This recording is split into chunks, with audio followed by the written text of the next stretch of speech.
Hey, what's up guys? Ninja Sword here, and today I am creating a story. Well, not really creating a story, but I am going to make a story slash video from a creator called Anthonytyler9's Walker's World, A Boy's Stand. It's based off of Telltales The Walking Dead. Very good game. Y'all should give it a try if you haven't played it yet. But anyways, without further ado, let's begin the first chapter. Izuku woke up after a long day that he just didn't want to think about. Looking around the place he found himself in, he muttered to himself for a moment, before looking at the living room he was currently laying within. He heard sounds of struggling in the house before moving towards the spot where it was getting louder and louder. Reaching the barricaded stairway, he looked at how it was moving a lot and was very concerned that whoever was stuck in the higher area of the house was in danger.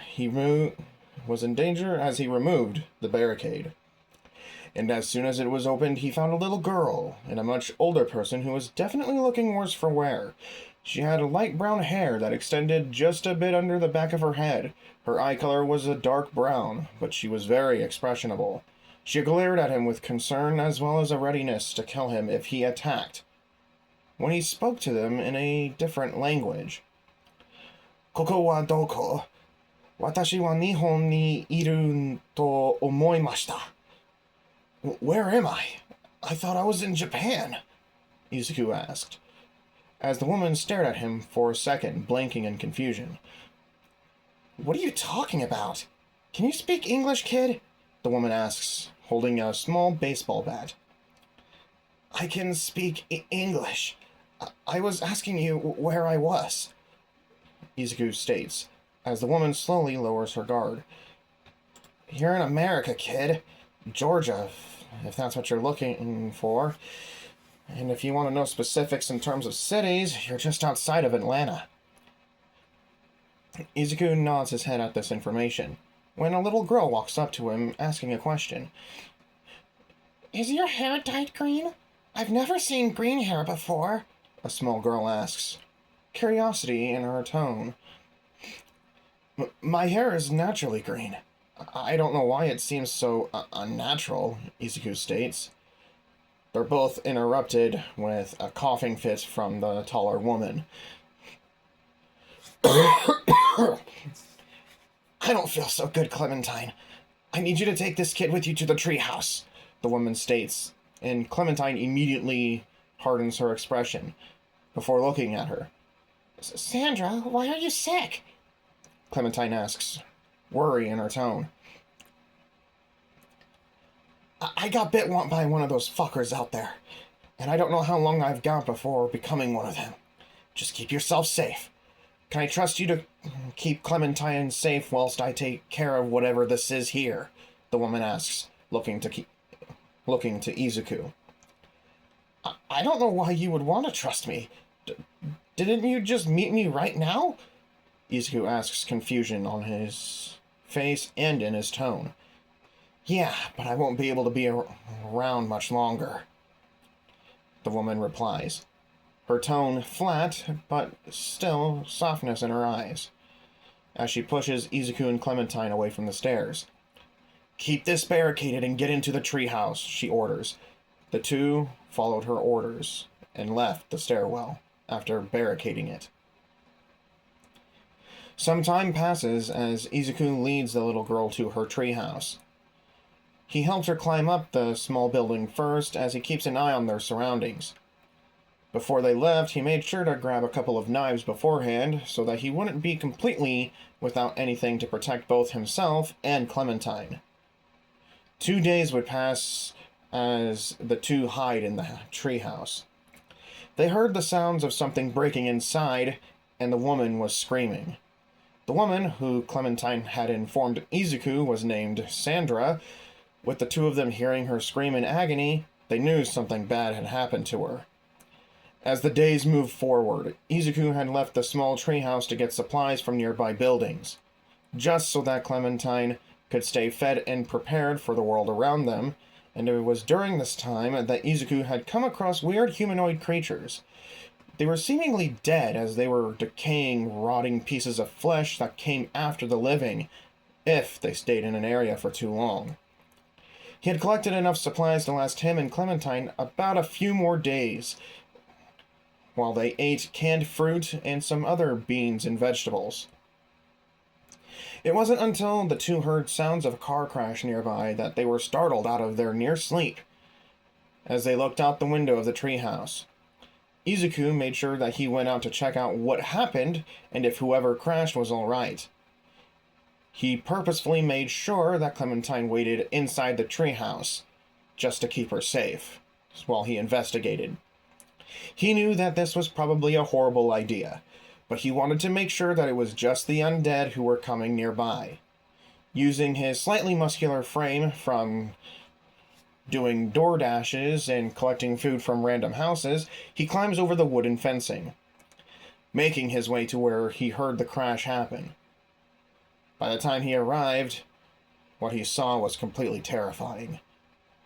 He heard the screams of a man in agony as he rushed towards the area the screaming came from.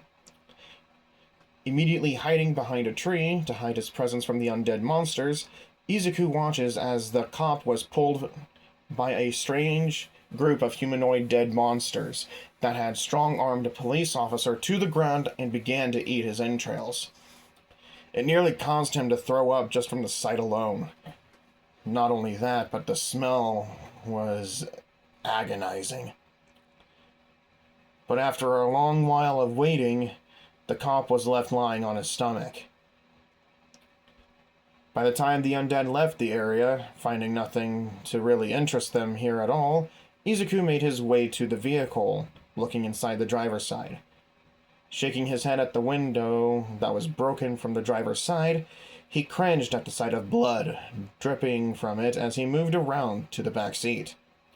Inside, he found a much taller black man who had seemingly grown a goatee over his chin and upper lip. Pulling the door open, he had lifted the man onto his upper back and carried him around towards the fence. He made sure to grab the keys for the handcuffs by the cop earlier as he brought the older man to the fence. Once he got near it, he walked around the community walls as he made it back to the house, which belonged to Clementine. Once there, he got to the backyard and laid him underneath the treehouse, with Clementine looking down from above. "Is he dead?" she asks, worry in her tone. "No, but he's losing a lot of blood right now. Thank goodness I brought my backpack with me," Izuku mutters to himself after answering her question. "Shouldn't we make sure that he doesn't turn into one of those things?" Clementine asks, the worry and concern evident in her tone. "If he dies to blood loss, then that will mean he'll be an even bigger threat to us, Clem," Izuku retorts, causing Clementine to kneel beside him. "Okay, what do you need me to do?" Clementine asks, kneeling next to Izuku. "Do you have the first aid kit in the treehouse?" Izuku asks, seriousness in his tone, and the girl nods. "Get it and bring me a needle and thread. I need to clean and dress the wound as fast as possible to prevent an infection," Izuku informs, as Clementine enters the treehouse again to get the supplies. Inspecting the man's leg, Izuku finds that the cut on the leg was becoming infected slowly from not being cleaned and dressed. By the time Clementine returned with the materials, he immediately set to work.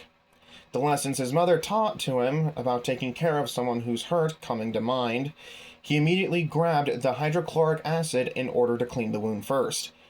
As soon as the acid-like alcohol had hit the man's leg, he immediately woke up. "Urgh!" the man growled as he looks over at Izuku. "Stay down and keep your voice down. The monsters will be coming if you scream like that again," Izuku warns. "Sorry, just that really hurt," the man says, slamming his fist into the dirt. "Sorry about that, sir.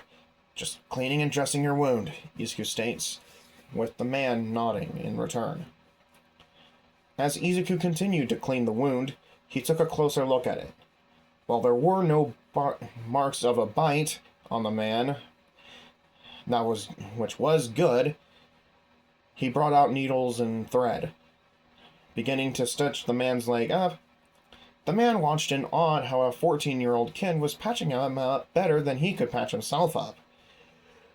From how you were able to clean and dress my injury, is it a bad thing for me to believe that you had to deal with this kind of injury before? The man asks, waiting to start a conversation. I was bullied for most of my life, sir. I had to learn the hard way to take care of myself. But my mom taught me everything I need to know about cleaning and stitching up injuries. Izuku replies, staring at his work. It's not much, but it's better than just leaving it open to the world to infect it, the man says as he stands up. What's your name, sir? Izuku asks, suddenly very cautious. The name's Lee Everett, the man replies, seeing no reason to lie, before glancing at a nearby house. The name is Midoriya Izuku. This is Clementine. Izuku introduces himself and the little girl nearby. Do you know what's happening? He asks. No, I just showed up a few days ago in the living room of Clementine. I don't belong to this place, Izuku retorts, as Lee stared at him in confusion. So you came from Japan. I can tell from how you look. Lee questions. Yes and no. I'm not from this dimension's Japan. I'm from an alternate universe entirely. But it's probably for the better that I don't return back to my home, Izuku states. And while Lee is staring at him, he gains a soft expression. You weren't treated very well there, were you? He asks, kneeling to Izuku's height. No, but I feel like being here would be better than in a place where my presence causes a burden on everyone else, Izuku replies, holding his left arm and rubbing it. Lee nods at this before standing back up. Well, let's just leave this place. It's probably better to stay on the move, Lee replies, standing up as Clementine looks between them. What about my parents? They might come back and find me gone. We'll leave messages around the place. If they come back, then they'll follow us and the messages to find us eventually. After all, a parent couldn't ever leave their child alone for too long, right? Izuku asks as Clementine nods. The trio began to walk towards the area, the metallic fence blocking them from the street. They heard movement as well as grunting from the road as Clementine and Izuku moved quietly. Lee did the same thing as the two as they got a good look at the newcomers to the neighborhood. Watching as they were struggling to push a bunch of cars out of the way, the trio decided to help them move the cars without alerting the undead around the place. Come on, Chet. We need to get these cars moved so we can leave. We can't have these walkers catching us unawares. I'm trying, Sean, but I'm having a hard time pushing these vehicles. Do you need help? Izuku's voice asked, as they turned around immediately. Oh, shit! Chet calls out, hiding in the trunk of the truck. We're not infected. We're just looking for some help, Lee states, trying to de-escalate the situation. Sorry for being so cautious. We were trying to get these cars out of the way to get back to my farm. We were just scavenging around the place and couldn't find anything to use for food and other supplies, the younger man says, looking at them. We can help you, Lee replied, as the younger man, Sean, looked at them. You don't look like their father. Who are you? He asks, concerned. I'm just some guy who was saved by this green-haired young man, and I'm not trying to make sure that nothing bad happens to them in return. The boy saved my life. Well, let's get these cars moved. We have to get out of here as fast as possible, Sean states, as the four begin to push the car. Once they had managed to push the car out of the way, Chet made a call saying that a horde of walkers were coming for them. Climbing into the truck and leaving, Izuku watches as the city of Atlanta disappeared into the distance. About a couple of hours of driving later, the small group of survivors arrived at a large farm that was seemingly peaceful. Chet left to go back to his home on another farm nearby. Whilst everyone got out of the truck, a man wearing green farming clothes walked up to them all. "Thank God you're safe," the elder gentleman said, as Sean introduced them all. "Hey, Dad, this is Lee, and these are the kids he's trying to keep safe. Can we keep them in the barn with the others?" Sean asks, curiosity in his tone. "Well, I don't see why not. Looks like you got hurt there. From what it looks like, however, someone had cleaned and stitched up your wound," the man says, eyeing up Lee as Izuku rose his hand slightly. "My name is Midoriya Izuku, and I used some medical knowledge my mom taught me," Izuku replies, as the elderly man gives him a nod. "The name's Herschel Green, and I'm the owner of this fine farm you're standing on. Whoever taught you these skills are definitely very good at their job if you're capable of doing this on a taller man," Herschel said, praising Izuku's work. "It's not much, but I just did what my mom taught me," Izuku replies, blushing in embarrassment. "It's a good skill to have in this world. Being very good at medicine is something that is bound to be useful down the road for injuries. You all can sleep in the barn. We don't have much in terms of bedding and all," Herschel says as he walks towards the house. "Dad, I think we should increase the defenses around the farm. The dead are running out of people in the cities and will be coming out here at some point, and the farm won't be safe anymore," Sean warns as Herschel nods. "That won't be necessary, Sean, but do what you like," Herschel dismissed, but aloud. "You don't understand, Dad. The dead out there are a lot worse than what the radio makes them out to be. You haven't seen what it was like out there," Sean says, as Izuku looks between the two. "I never said to increase the defenses, Sean. Just make sure that you don't over-prepare," Herschel replied, as Sean nods. Later on in the evening, Izuku lays on the ground next to Clementine as a little girl snuggled up to him before she faced Lee. The two were talking to one another, not that Izuku cared all that much. Lee was showing himself to be fatherly during the drive to the farm with Clementine. He wasn't jealous of the little girl. He'd had a father of his own, but his own left him when he was 4 and never talked to him again. He'd made peace with the fact that he'd never get another father figure in his lifetime. Lee even made some jokes about manure or whatever in the building based on the smell, and Clementine made a comment about her parents again. Falling asleep to their calm voices, Izuku fell into his dream world as he felt memories come to the surface. He was standing at the edge of his classroom as he looked out the window at the nearby city. He smiled to himself before he was accosted by someone he knew. "What the fuck are you looking at, Deku? We're not done with our earlier conversation," a familiar voice calls out to him. What do you need, Kachan?" Izuku asks, fear evident in his tone. "You know, I'm a bit of a perfectionist when it comes to my backstory, so I'm going to give you a single warning.